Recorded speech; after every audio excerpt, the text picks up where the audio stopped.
ግብጽ የፈራችው የደረሰ ይመስላል። ኢትዮጵያ ለአባይ ውሃ ክፍያ ጠየቀች። በመንግስት በተገነቡ መንገዶች ላይ የሚንቀሳቀሱ ተሽከርካሪዎች ግብር ሊከፍሉ ነው። የነጋዴዎች ቅሬታ ድምፅ ተሰማ። ዝርዝሩን ይዘንላቸዋል። ሙሉ የቡድን አባላት ይዞ ወደ ሱዳን ያመራው ልዑካን ቡድን ደብዛው መጥፋቱን የዓለም ሚዲያዎች ዘገቡ። 1.4 ትሪሊዮን ብር ያተረፈው የኢትዮጵያ አየር መንገድ ከኤርትራ፣ ሩሲያ፣ ሞዛምቢክ ሳይሰበስብ እንደሆነ ገለጸ። የብዙሃን ቅሬታ የሚሰማበት የአዲስ አበባ ንግድ ቢሮ 62 አመራሮችንና ሰራተኞችን በብልሹ አሰራር አስተዳደራዊ እርምጃ መውሰዱን ሰምተናል። በሐዋሳ ከተማ በጣለው ከባድ ዝናብ በሰው ሕይወትና በንብረት ላይ ጉዳት ደረሰ።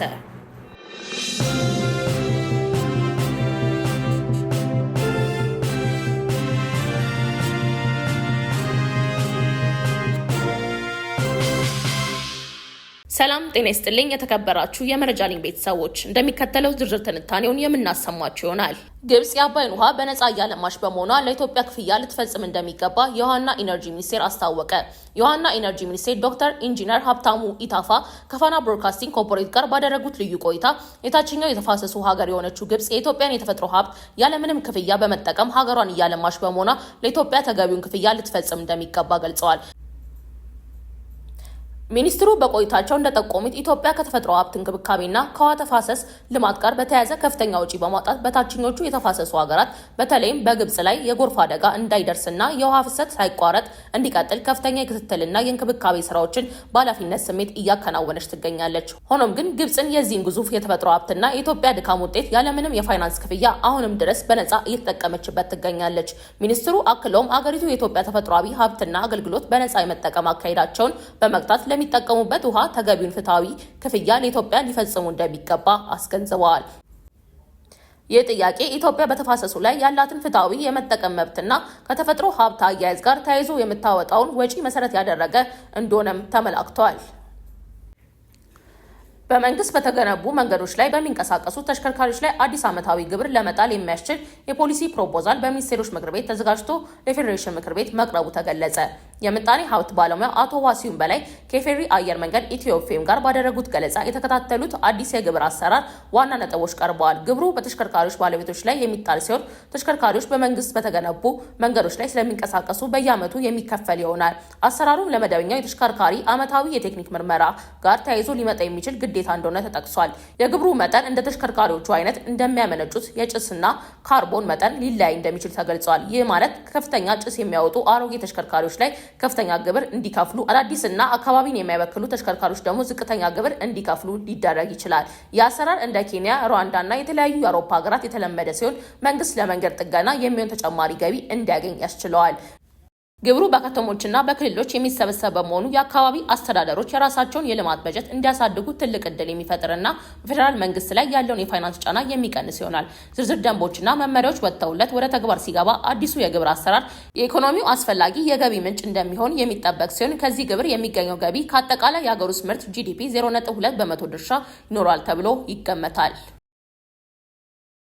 በተለያዩ የሀገሪቱ ክልሎችና በአዲስ አበባ የሚገኙ በርካታ የቁርጥ ግብር ከፋይ ነጋዴዎች ለ2018 የበጀት ዓመት የተቆረጠባቸው የግብር መጠን ከአቅማቸው በላይ መሆኑን በመግለጽ ከፍተኛ ቅሬታዎችን በማቅረብ ላይ ይገኛሉ። በዘንድሮ የግብር ወር በተጣለው ከፍተኛ የግብር መጠን ምክንያት በንግዱ ማህበረሰብ ዘንድ ሰፊ ስጋትና መነጋገሪያ መፍጠሩ ተገልጿል። በተለይም በየሰፈሩ የሚገኙ አነስተኛ የቸርቻሪ ሱቆችና ድርጅቶች እስከ 100,000 ብርና ከዚያ በላይ የሚደርስ ከፍተኛ ግብር እንዲከፍሉ መጠየቃቸው ጉዳዩን የበለጠ አሳሳቢ አድርጎታል። እንደ አብነት ከተጠቀሱት መካከል ቀደም ሲል ከ15 እስከ 25,000 ብር ይከፍሉ የነበሩ ነጋዴዎች አሁን ላይ እስከ 180,000 ብር፣ ከ10,000 ብር ወደ 46,000 ብር እንዲሁም ከ12,000 ብር ወደ 110,000 ብር እንዲከፍሉ ተወስኖባቸዋል። ግብሩ የተወሰነው በተጨባጭ የንግድ እንቅስቃሴ፣ በካፒታል እድገት ወይም በገበያ ሁኔታ ላይ ተመስርቶ ሳይሆን በዘፈቀደ ይደረጋል ግምት እንደሆነ ተናግረዋል። ይህ ተመን ከአሁኑ የገበያ ሁኔታ አነስተኛ ነጋዴዎች ዕለታዊ ገቢ ጋር አለመጣጣሙን ጠቁመዋል። የተጣለባቸውን ከፍተኛ ግብር ካልከፈሉ የንግድ ቦታቸው እንደሚታሸግ ማስፈራሪያ እንደደረሳቸውና ቅሬታ የሚያቀርቡበትም አሰራር እጅግ የተወሳሰበና አስቸጋሪ እንደሆነባቸው ገልጸዋል። ከጉዳዩ ጋር በተያያዘ አስተያየታቸውን የሰጡ የኢኮኖሚ ባለሙያዎች እንደገለጹት ወቅታዊ የግብር ግምገማና ተመን አነስተኛና ጥቃቅን ቢዝነሶችን አቅም ያላገናዘበ ከሆነ በርካታ የንግድ ተቋማት በቀጣዩ ዓመት ስራቸውን ሙሉ በሙሉ ለማቆም ሊገደዱ ይችላሉ። በሚሊዮን የሚቆጠሩ አነስተኛ ነጋዴዎች መደበኛ ስራቸውን የሚያቆሙ ከሆነ በአገሪቱ የስራ ዕድል ፈጠራ ላይ፣ በሸቀጦች አቅርቦትና በገበያ መረጋጋት ላይ፣ በአጠቃላይ የኢኮኖሚ እንቅስቃሴ ላይ ከፍተኛ ጫና እንደሚያስከትል ባለሙያዎቹ አስረድተዋል። በመሆኑም የሚመለከታቸው የመንግስት አካላት የግብር ሰብሳቢነት ስርዓቱን ከነጋዴው እውነተኛ የገበያ አቅም ጋር ያገናዘበ በተጨባጭ የንግድ ሁኔታ ላይ የተመሰረተ እንዲሆን አጣዳፊ ማስተካከያ እንዲያደርጉ ጥሪ ቀርቧል። በስዊድን በሚካሄደው ጎቲያ ካፕ በተሰኘ የጎልማሶችና የታዳጊዎች እግር ኳስ ውድድር ላይ ለመሳተፍ ከኢትዮጵያ ያቀኑ እድሜያቸው ከ14 እስከ 17 ዓመት የሆኑ 20 ታዳጊዎች ከነ ቡድን መሪያቸው ጋር መሰወራቸውን የስዊድን ሄርላንድ ጋዜጣን በመጥቀስ ዘገባዎች አመልክተዋል። የታዳጊዎቹ መጥፋት የታወቀው በውድድሩ የመጨረሻ ቀን ሲሆን ያረፉበት ትምህርት ቤት አስተዳዳሪ አባላቱ ያለምንም ቅድመ ማስታወቂያ ግቢውን ለቀው መሄዳቸውን ካረጋገጠ በኋላ ለፖሊስ ማሳወቁ ተገልጿል። የስዊድን ፖሊስ ታዳጊዎቹ ወደ ኢትዮጵያ እንዳልተመለሱ ማረጋገጡንና በራሳቸው ፍላጎት ጠፍቶ ሊሆን እንደሚችል አመላክቷል። እንደ ፖሊስ ገለጻ ከጠፉት 20 ታዳጊዎች ጋር አንድ ወይም ከዚያ በላይ የቡድን መሪዎችም አብረው መሰወራቸውን ተረጋግጧል። የኢትዮጵያ እግር ኳስ ፌዴሬሽን በሰጠው ምላሽ በጉዳዩ ማዘኑን ገልጾ ታዳጊዎቹ በራሳቸው ጥረት ባገኙት እድል ወደ ውድድሩ ማምራታቸውን አስታውቋል። ፌዴሬሽኑ አክሎም ታዳጊዎቹ የኢትዮጵያ ብሔራዊ ቡድንን ወክለው እንዳልሄዱ ያብራራ ሲሆን በአንዳንድ ወገኖች የኢትዮጵያ ብሔራዊ ቡድን አባላት ጠፉ ተብሎ የሚሰራጨው መረጃ ትክክል አለመሆኑንና ከእውነት የራቀ መሆኑን አሳውቋል። የኢትዮጵያ አየር መንገድ ከደንበኞች የትኬት ሽያጭ የሰበሰበውን ከፍተኛ መጠን ያለው ገንዘብ ከኤርትራ፣ ሞዛምቢክ እና ሩሲያ ማውጣት አለመቻሉን በሐምሌ 22 ቀን 2018 ዓ.ም በሰጠው ጋዜጣዊ መግለጫ አስታውቋል። የአየር መንገዱ ግሩፕ ዋና ስራ አስፈጻሚ አቶ መስፍን ጣሰው የ2018 የበጀት ዓመት ሪፖርት ባቀረቡበት ወቅት እንደገለጹት አየር መንገዱ በኤርትራ ባንኮች ውስጥ የሚገኘውና ከትኬት ሽያጭ የሰበሰበውን ገንዘብ ለማስመለስ በኤርትራ ፍርድ ቤት ክስ መስርቶ የነበረ ቢሆንም በፖለቲካዊ ምክንያት ሳይሳካ ቀርቷል። በተጨማሪም በሞዛምቢክና በሩሲያ በኩል ከባድ ፈተና የገጠመው ሲሆን የተከማቸውን ገንዘብ ለማውጣት የተለያዩ አማራጮችን በመፈለግ ጥረት እየተደረገ ይገኛል። አየር መንገዱ በተጠናቀቀው የበጀት ዓመት 9.1 ቢሊዮን ዶላር ከ1 ትሪሊዮን ብር በላይ ገቢ ማግኘት ችሏል። በዓመቱ 20.7 ሚሊዮን መንገደኞችን እንዲሁም 897 ሺህ ቶን የካርጎ ጭነት አጓጉዟል። 9 አዳዲስ አውሮፕላኖችን በግዢና በኪራይ ወደ ስራ በማስገባት ዓለም አቀፍ መዳረሻዎችን ወደ 150፣ የሀገር ውስጥ መዳረሻዎችን ደግሞ ወደ 25 ከፍ አድርጓል። የነዳጅ ዋጋ መጨመርን ተከትሎ የተቋሙ ዓመታዊ ወጪ በ25 በመቶ ማደጉ ተጠቅሷል። የአዲስ አበባ ከተማ ንግድ ቢሮ 2018 የበጀት ዓመት በብልሹ አሰራር የተሳተፉ 62 አመራሮችና ሰራተኞች ላይ አስተዳደራዊ እርምጃ መውሰዱን ለመገናኛ ብዙሃን በሰጠው መግለጫ አስታውቋል።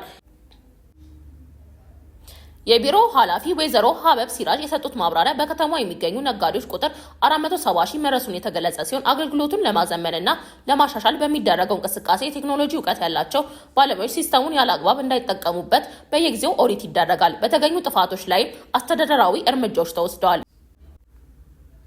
የንግድ ፍቃድ የመለሱ ወይም ዘርፍ የቀየሩ ነጋዴዎች ቁጥር 10 ሺህ እንደማይሞላ ተጠቅሷል። በተጨማሪም በበጀት ዓመቱ በልማት ምክንያት ከቦታቸው ለተነሱ 5556 ነጋዴዎች የንግድ ቦታዎች ተዘጋጅተው እንዲሰጣቸው ተደርጓል።